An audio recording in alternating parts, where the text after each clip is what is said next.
बोलो जयकारा बोल मेरे श्री गुरु महाराज की जय। सभी गुरुमुख प्रेमियों से सप्रेम जय सच्चिदानंद।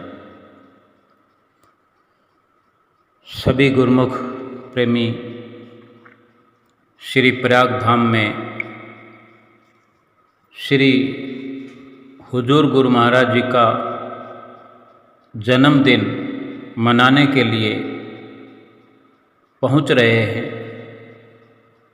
और रोज़ संगत की भरमार देखने को आ रही है और बड़ा श्री दर्शन हॉल खुल गया है। बड़े दर्शन हॉल खुलने की सभी गुरुमुख प्रेमियों को लाखों लाख बधाई है। बड़े श्री दर्शन हॉल का एक अलग ही आनंद होता है। चारों ओर खुला खुला, जैसे श्री आनंदपुर धाम में बड़ा दर्शन हॉल, बड़े से भी बड़ा विशाल दर्शन हॉल, जहाँ बैठकर ऐसे लगता है जैसे कि कहीं एक नई दुनिया में आ गए। उसकी तो कोई मिसाल नहीं है, इसीलिए तो विशाल दर्शन हॉल है। और श्री प्रयाग धाम में भी अभी कुछ दिनों से छोटे श्री दर्शन हॉल में सभी को श्री दर्शनों का लाभ प्राप्त हो रहा था।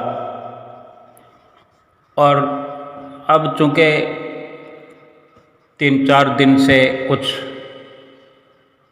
बढ़ती हुई संगत को देखते हुए श्री गुरु महाराज जी की मौज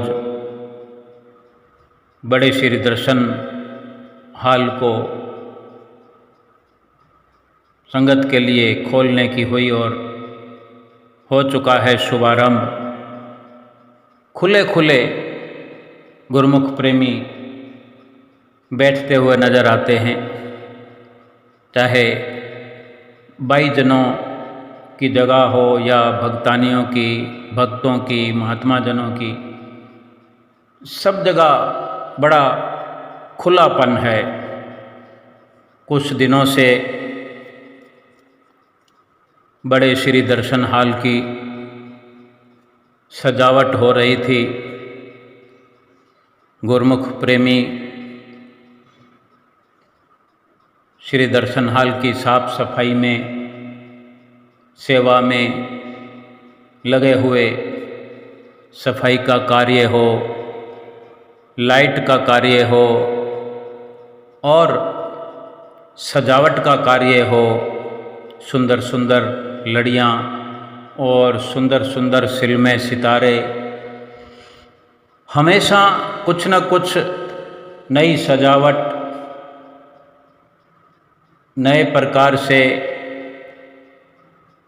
नई व्यवस्था के साथ कुछ नया ही होता रहता है। इस बार भी श्री दर्शन हॉल में चारों ओर खूब अच्छे से सजावट हो गई है और अभी भी हो रही है, क्योंकि अभी जन्मदिन आने वाला है और तब तक सजावट चलती रहेगी। देर रात को भी महात्मा जन अपनी निगरानी में सजावट का कार्य कराते हैं और लाइटों की व्यवस्था के लिए भी जिन महात्मा जनों के, भक्त जनों के जिम्मे सेवा होती है, वे भी भरपूर सेवा का योगदान देते हुए हम सब के लिए श्री गुरु महाराज जी ने कितनी व्यवस्था श्री दरबार में की हुई है, कर रहे हैं, करते रहे हैं। चाहे श्री आनंदपुर दरबार हो, श्री प्रयाग धाम दरबार हो या श्री संत नगर, श्री परम धाम, अमर धाम, विवेक धाम, जहाँ जहाँ भी श्री गुरु महाराज जी कृपा करते हैं, इसी प्रकार से गुरुमुख प्रेमी जो दूर व नज़दीक से आते हैं उनके लिए सारी व्यवस्था श्री गुरु महाराज जी अपनी मौज से करवाते हैं। सबका ख्याल रखते हैं, सबका ध्यान रखते हैं, सबकी चिंता करते हैं। हमें हमारे घर बैठे हुओं की भी चिंता करते हैं कि हमारे घर में कोई कमी तो नहीं है, कोई अव्यवस्था तो नहीं है, क्योंकि हम अपने सतगुरु से प्यार करते हैं, अपने सतगुरु से प्रेम करते हैं। दीवानगी की हद तक जो हम अपने सतगुरु को चाहते हैं, तो सतगुरु ना जाने हमारे लिए कई गुना अधिक, हजारों, लाखों, करोड़ों गुना अधिक हमारी चिंता करते हैं कि इस लोक की नहीं, कुछ समय की नहीं, हमेशा हमेशा के लिए और परलोक तक की चिंता करते हैं। हम सतगुरु के उपकारों का, उनके रहमतों का, उनके आशीर्वादों का बदला तो कभी चुका ही नहीं सकते। हाँ, एक रास्ता है हमारे पास, एक तरीका है उन्हें खुश करने का, उन्हें प्रसन्न करने का, कि उनकी आज्ञा को मानते चलें। और हम ये स्वयं विचार करें कि श्री गुरु महाराज जी ये जो रचना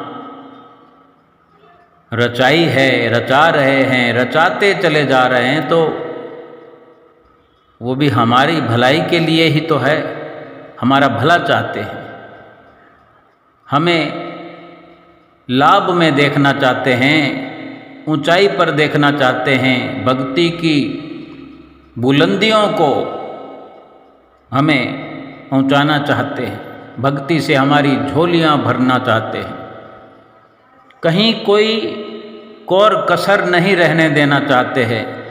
तो फिर हम क्यों पीछे रहें?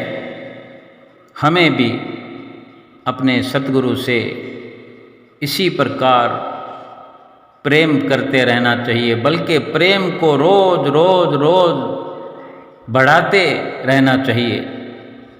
श्री आरती, पूजा, सेवा, सत्संग, दर्शन, भजन अभ्यास नित्य प्रति पहले से अधिक करते चले जाएं। श्री गुरु महाराज जी हम पर इसी प्रकार जैसे कि प्रसन्नता लुटा रहे हैं, खुशियाँ लुटा रहे हैं, हमारे जीवन में खुशियों के रंग भर रहे हैं। जितना हम गहराई से अगर विचार करेंगे तो समझ में भी आने लगेगा।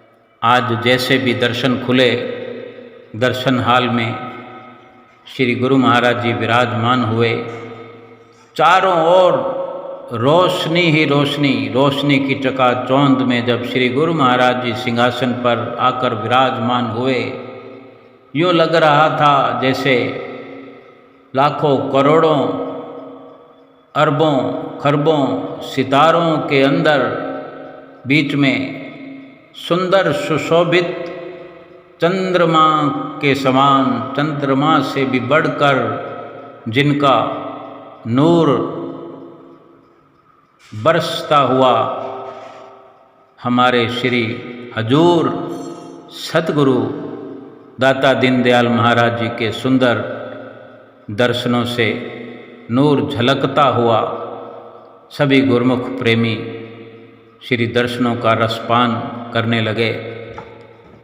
और सभी गुरुमुख प्रेमी ने, सब प्रेमियों ने दंडवत प्रणाम किया। माथा टेकने वाले महात्मा जनों ने माथा टेका, सबको आशीर्वाद मिला। फिर सुंदर सत्संग महात्मा जी ने सुनाया कि किस प्रकार गुरु महाराज जी की हम गुरुमुखों पर असीम कृपा है। थोड़े दिन पहले आनंदपुर में जो वचन श्री गुरु महाराज जी ने सुनाए वो भी महात्मा जी सुना रहे थे। कुछ लीला सुना रहे थे कि किस प्रकार गुरु महाराज जी अपने तन पर कष्ट सहन करके हर रूप में पंचम पातशाही गुरु महाराज जी की लीला सुनाई। हुजूर छठी पातशाही गुरु महाराज जी के भी वचन सुनाए कि कितने हम पर उपकार करते हैं और किस किस प्रकार से हमारी रक्षा करते हैं। आओ श्री दर्शन हाल के श्री गुरु महाराज जी की हजूरी में महात्मा जी से ये महापुरुषों के वचन सुनते हैं। सौभाग्यशाली गुरुमुख सज्जन मंडली इसी प्रकार अपने मन एवं चित्त की समस्त वृत्तियों को एकाग्र करते हुए और अपना ध्यान सुंदर सिंहासन पर विराजमान श्री श्री 108 श्री हजूर सतगुरुदेव दाता दीन दयाल महाराज जी के सुंदर सुंदर दर्शन दीदार करते हुए अपनी मुख रचना को पवित्र करने और एक दफ़ा सब मिलकर के बोलो जयकारा।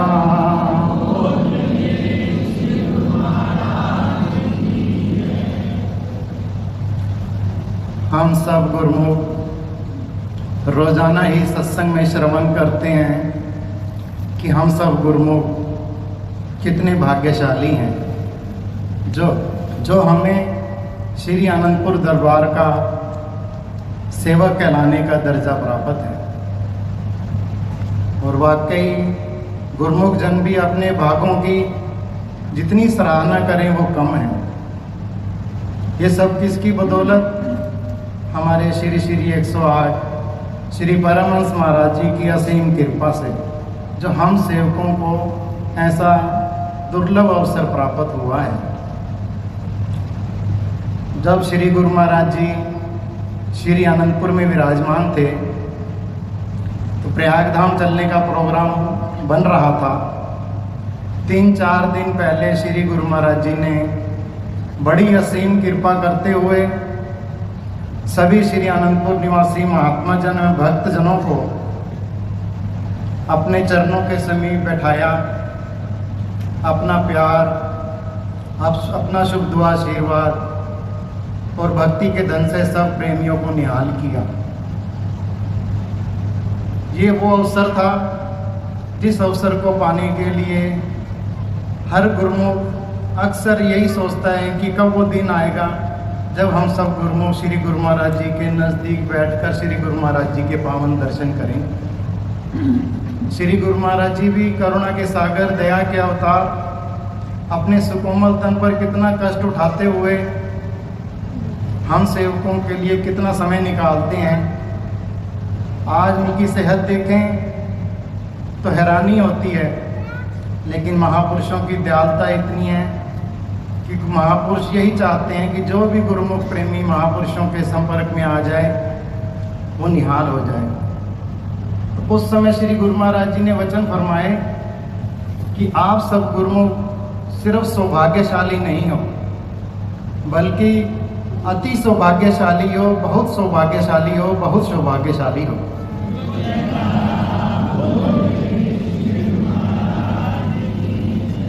गुरु महाराज जी ने वचन फरमाए, ये श्री आनंदपुर दरबार हर किसी को प्राप्त नहीं हो सकता। आज संसार के अंदर कितने ही इंसान हैं, लेकिन हर कोई श्री आनंदपुर दरबार नहीं आ सकता। ये श्री आनंदपुर दरबार में आने के लिए बड़ा पुरुषार्थ करना पड़ता है। श्री गुरु महाराज जी ने वचन फरमाए, हमारे श्री परमहंस महाराज जी की असीम कृपा से जिन्होंने अपने सुकोमल तन पर कितना कष्ट उठाते हुए कितनी कठिन साधना की और इस श्री आनंदपुर दरबार की रचना की जो साक्षात बैकुंठ का नज़ारा है। और श्री गुरु महाराज जी ने अति कृपा करते हुए इस संसार के अंदर हम जैसे गुरुमुखों को चुन चुनकर इस श्री आनंदपुर दरबार का सेवक कहलाने का दर्जा प्रदान किया है। श्री गुरु महाराज जी वचन यही बार बार फरमा रहे थे कि आप सब गुरुमुख बहुत भाग्यशाली हो जो श्री परमहंस महाराज जी ने आपको चुन चुनकर श्री अनंतपुर दरबार में शरणागत दी है। और वाकई गुरुमुखों, हम विचार करें कि कितनी उपकार है महापुरुषों के हम जीवों पर, कि आज संसार के अंदर हर तरफ काल और माया का जोर है, लेकिन दरबार के अंदर देखिए आप, हर तरफ खुशहाली खुशहाली, कोई चिंता नहीं, कोई गम नहीं। क्यों? ये सब महापुरुषों की बदौलत है। तो गुरुमुखों, जब महापुरुष इतनी कृपा करते हैं तो हम सेवकों का क्या धर्म है? श्री गुरु महाराज जी अक्सर अपने वचनों में फरमाते हैं, श्री आरती पूजा सेवा सत्संग सुमरण और ध्यान श्रद्धा सहित जो नित करें तो निश्चय हो कल्याण। श्री गुरु महाराज जी के अक्सर यही वचन होते हैं कि जो भी गुरुमुख गुरु दरबार में आया है तो वो गुरु दरबार के 5 नियमों की श्रद्धा और प्रेम से पालना करे, और साथ में 2 घंटे जो श्री गुरु हमारे श्री हजूर सतगुरु देवदाता दीनदयाल जी बार बार यही वचन फरमाते हैं कि जो भी गुरुमुख दरबार में आया है या दरबार के संपर्क में है उसे 2 घंटे भजन अभ्यास करना अनिवार्य है। गुरुमुख को कितना भगवान जी को हमारी चिंता है कि दिन रात हम सेवकों के कल्याण के लिए श्री गुरु महाराज जी प्रयत्नशील हैं। उसी मार्ग पर अग्रसर करने के लिए ही महापुरुष नित्य नई लीला रचाते हैं। किस लिए? कि भक्तों को, अपने प्रेमियों को भक्ति के मार्ग पर अग्रसर करने के लिए, कि प्रेमी गुरुमुख भक्ति के मार्ग पर अग्रसर होकर आगे से आगे बढ़ते जाएं। ऐसे ही हम सब गुरुमुखों के रोम रोम में बसने वाले शहंशाहों के शाह श्री परमहंस अवतार श्री श्री 108 श्री पंचम पातशाही महाराज जी का वक़्त का एक वृतांत है। एक शहर के अंदर एक परिवार रहता था। उस परिवार के अंदर 2 ही प्रेमी थे, एक भगत और एक भक्तानी।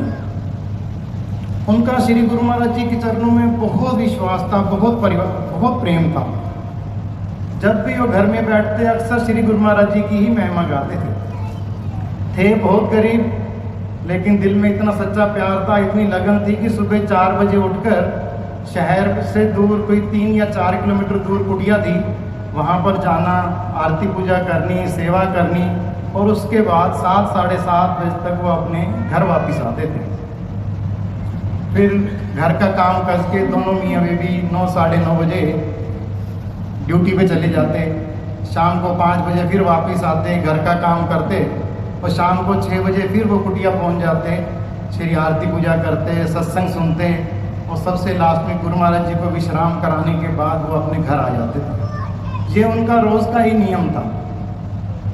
एक दिन भगत जी की तबीयत थोड़ी ढीली हो गई और भगत जी काफ़ी बीमार हो गए।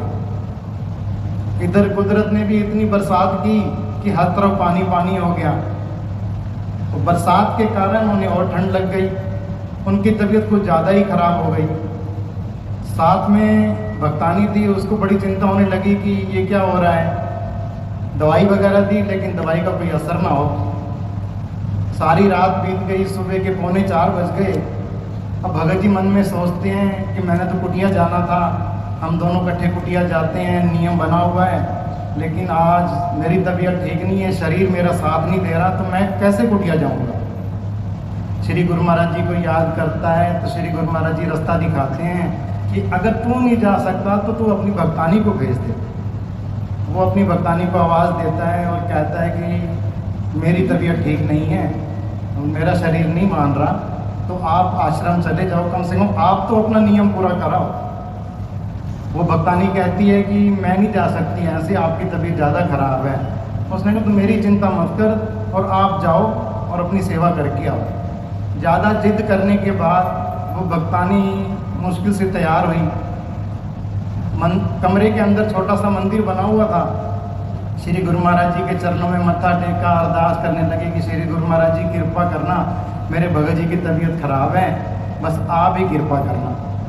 और भक्तानी वो घर से कुटिया के लिए रवाना हो गई। जब वो गली से बाहर निकली, अंधेरा खूब था, सुबह के 4 बजे थे, तो उसे कोई साधन ना मिले। मेन रोड पे आने के बाद उसके कोई भी साधन नहीं मिला।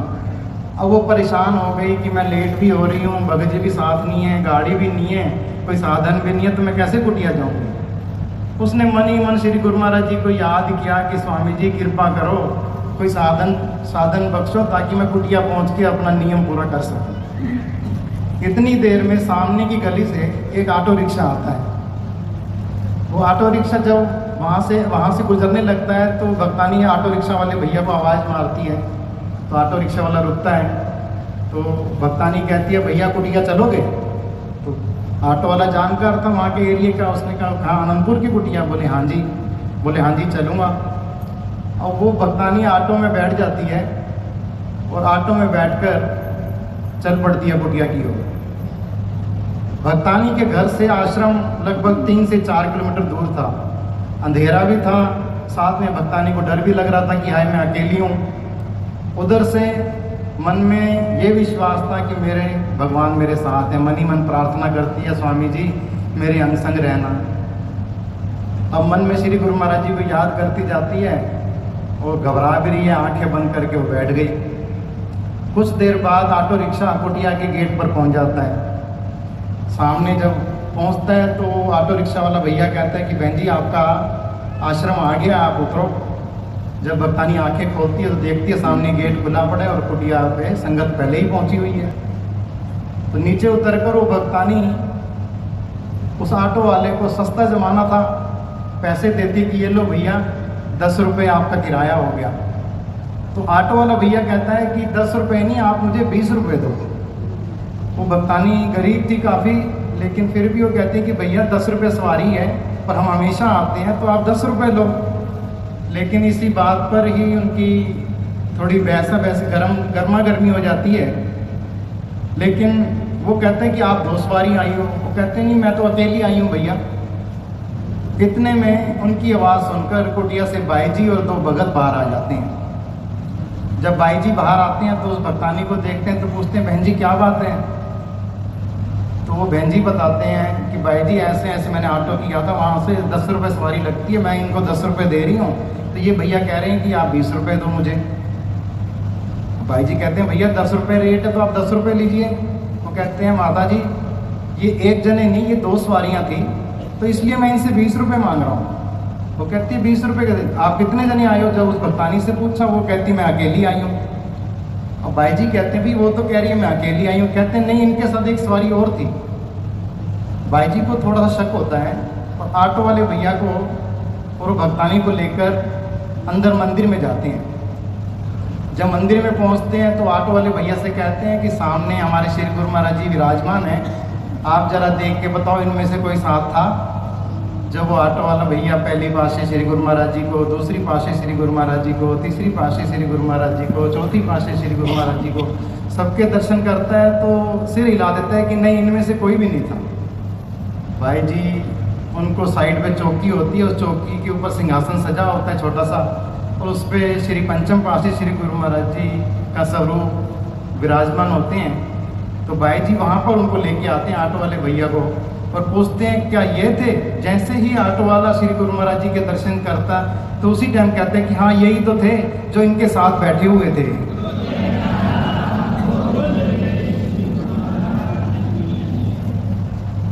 तो भाई जी बड़े हैरान होते हैं और भक्तानी उनसे ज़्यादा हैरान होती है। तो भाई जी कहते हैं कि भैया आप 20 रुपये नहीं, आज आप उनसे 40 रुपये ले जाओ। लेकिन वो भैया कहते हैं नहीं मेरी 2 सवारियाँ थी, 10 रुपये के हिसाब से मुझे आप 20 रुपये दो। तो भाई जी कहते हैं भैया आप बड़े किस्मत वाले हो, बड़े खुशकिस्मत हो आप कि आपको हमारे श्री गुरु महाराज जी के दर्शन हुए, और आपका ये रिक्शा भी बहुत किस्मत वाला है जिस पे श्री गुरु महाराज जी विराजमान हुए, तो आप हमसे 40 रुपये लेके जाओ। लेकिन वो भैया कहता है कि नहीं आप मुझे 20 ही दीजिए। वो रिक्शा वाला जब जाने लगता है तो सारे परमहंसों को नमन करके चला जाता है। तो इतने में भाई जी जब अंदर आते हैं तो बहन जी गुरु महाराज जी के चरण, हजूर महाराज पंचम पासी श्री गुरु महाराज जी के चरणों में सिर रख के रो रहे होते हैं बड़ा। भाई जी आगे पूछते भी तू रो क्यों रही है, अब तो कुटिया पहुंच गई है। तो भक्तानी कहती है कि मैं सारे रास्ते श्री गुरु महाराज जी को याद करती आई हूँ कि हे श्री गुरु महाराज जी मेरे अंग संग रहना, मेरे साथ रहना, मेरे पे कृपा करना, आज मैं अकेली आई हूँ, मुझे डर लग रहा है। तो मुझे नहीं पता था कि श्री गुरु महाराज जी मेरी साथ वाली सीट पे विराजमान है और मेरी रक्षा कर रहे हैं। तो प्रेमियों, कितना उस भक्तानी को अपने इष्ट पर विश्वास था, श्री गुरु महाराज जी पर विश्वास था कि श्री गुरु महाराज जी सदा मेरे अंग हैं। और वाकई गुरुमुखों, अगर हम विचार करें तो हमेशा ही श्री गुरु महाराज जी हम सब गुरुमुखों के अंग हैं। श्री हजूर सतगुरुदेव महाराज जी भी अक्सर यही अपने पावन वचनों में फरमाते हैं कि आप 2 घंटे भजन करो और गुरु महाराज जी का ध्यान करो, हम सदा आप सब गुरुमुखों के अंग होंगे। तो प्रेमियों, जिस टाइम ये सारी कथा होने के बाद तो भक्तानी कहती है कि भाई जी मैंने एक भजन बोलना है, गुरु महाराज जी के चरणों में अरदास करनी है। तो भाई जी कहती करो ना, जरूर करो। तो जो उस भक्तानी ने श्री गुरु महाराज जी के चरणों में अरदास की, आओ हम सब मिलकर श्री गुरु महाराज जी के चरणों में वो अरदास करेंगे। बोलो जयकारा।